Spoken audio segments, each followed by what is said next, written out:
Assalamualaikum warahmatullahi wabarakatuh. Jumpa kembali bersama Sang Hyang Cipta Rasa yang akan mempersembahkan kisah-kisah mistis menarik untuk menghibur teman-teman semua dimanapun berada. Sebelum ke cerita, terlebih dahulu kami ucapkan terima kasih yang sebanyak-banyaknya kepada teman-teman yang telah bergabung di channel ini. Dan bagi yang belum bergabung, silakan mampir dan berikan dukungannya dengan cara subscribe, like, komen, dan share ke teman-teman lainnya agar channel ini semakin berkembang. Dan jangan lupa aktifkan tombol loncengnya agar teman-teman tak ketinggalan cerita dari setiap video terbaru yang kami upload. Untuk menjaga privasi dalam cerita ini, nama tokoh dan tempat kejadian telah kami samarkan. Apabila ada kesamaan cerita, nama tokoh dan tempat kejadian mungkin hanya kebetulan saja. Andi telah hampir setahun bekerja pada sebuah warung makan di tepi jalan raya yang ramai. Ia bertugas untuk mengantar pesanan makanan di sekitar lokasi tersebut. Di sana terdapat kantor-kantor kepemerintahan yang selalu ramai oleh aktivitas pegawai di jam-jam kerja. Tak terkecuali malam hari, selalu saja ada kegiatan di kantor-kantor tersebut. Kebetulan warung makan itu buka 24 jam yang akan dilayani oleh beberapa orang pekerja secara bergantian. Namun, di tengah hiruk pikuknya aktivitas masyarakat di kota tersebut, masih saja ada kejadian aneh yang sepertinya tak masuk akal sehat. Bagaimana tidak? Tempat itu berada di pusat kota yang ramai, yang selalu saja ada orang hilir mudik siang dan malam. Belum lagi suara deru kendaraan bermotor yang berlalu lalang menambah bising suasana.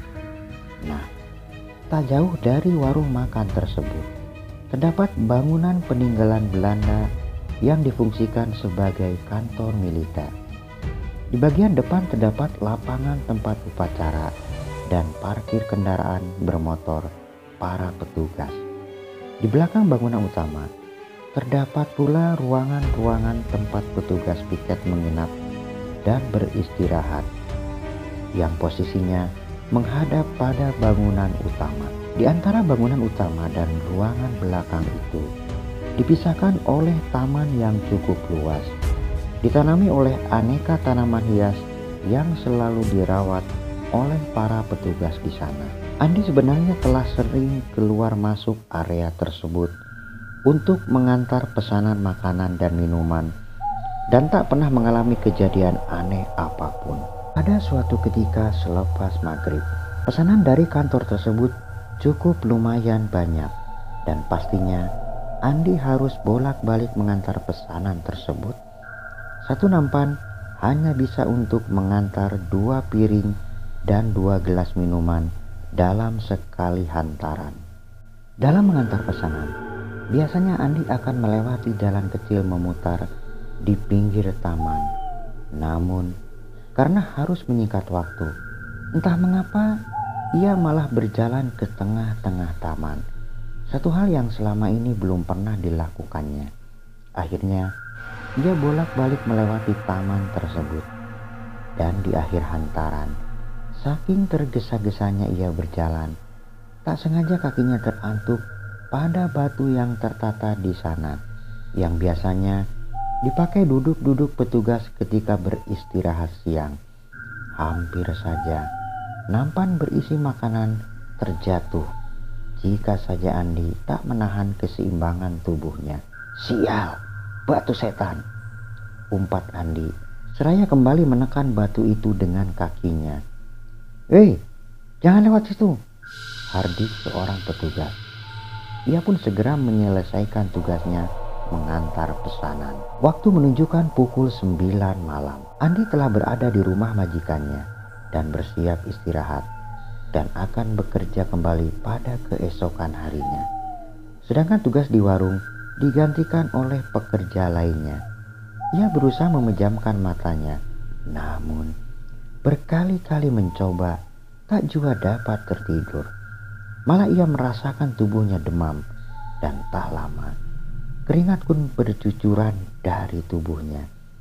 Berkali-kali ia mengusap wajahnya yang berkeringat Tiba-tiba dari pojok kamar tidurnya muncul sosok hitam tinggi besar berbulu hitam pekat.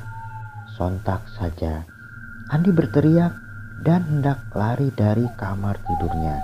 Namun suaranya tak mampu keluar dan tubuhnya kaku, tak mampu digerakkan sedikit pun.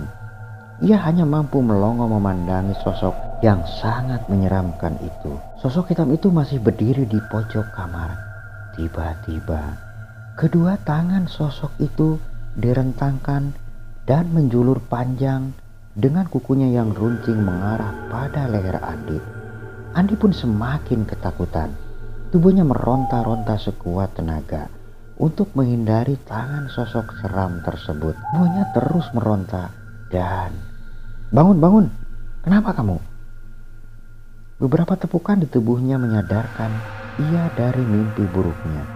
Ia pun terbangun dengan keringat membasahi tubuhnya. Dilihatnya majikannya di sisi tempat tidur. Lalu ia pun menceritakan mimpi buruknya pada majikannya tersebut. Keesokan harinya Andi merasakan sakit di sekujur tubuhnya disertai demam tinggi. Majikannya lalu membawa Andi untuk berobat dan menyuruhnya istirahat untuk tak bekerja sampai ia sembuh. Majikan dan pekerja lainnya telah berangkat dan beraktivitas di warung, dan ia tinggal di rumah petak itu sendirian. Beberapa saat setelah minum obat, panas badannya sedikit reda dan tak lama ia pun tertidur. Ketika tengah terlelap tidur itulah, tiba-tiba ia merasakan tubuhnya seperti ada yang menindih hingga ia merasakan sesak di dadanya.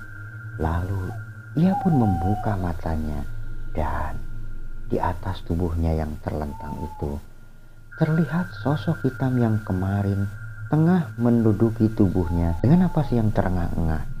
Ia pun mencoba menepis dan menyingkirkan makhluk tersebut. Namun apa daya, tenaganya tak mampu untuk menyingkirkan makhluk seram itu. Tubuhnya semakin meronta-ronta. Lalu tangan makhluk itu perlahan memegang dan berusaha mencekik leher Andi. Sontak saja ia pun semakin ketakutan. Kedua tangannya mencoba melepaskan tangan makhluk tersebut. Di tengah keadaan yang mengkhawatirkan itu, tiba-tiba teman kerjanya yang hendak mengambil sesuatu di rumah itu, ketika mendengar suara dari kamar Andi, segera mendekat dan masuk. Di saat itulah sosok makhluk seram itu pun menghilang. Andi segera bangkit. Setelah itu ia menceritakan kejadian seram yang ia alami pada temannya tersebut. Keesokan harinya Andi diobati oleh seorang pintar. Dari keterangan orang pintar tersebut, makhluk penunggu taman yang bersemayam di batu taman merasa tempatnya terganggu oleh kehadiran Andi yang dengan sengaja malah menginjak tempat tinggalnya. Setelah kejadian tersebut, Andi tak berani lagi berjalan ke tengah taman ketika mengantar pesanan pada para petugas kantor di sana. Nah teman-teman, sampai di sini ceritanya. Semoga dapat menghibur kalian semua dimanapun berada. Terima kasih bagi teman-teman yang telah menonton dan mendengarkan ceritanya.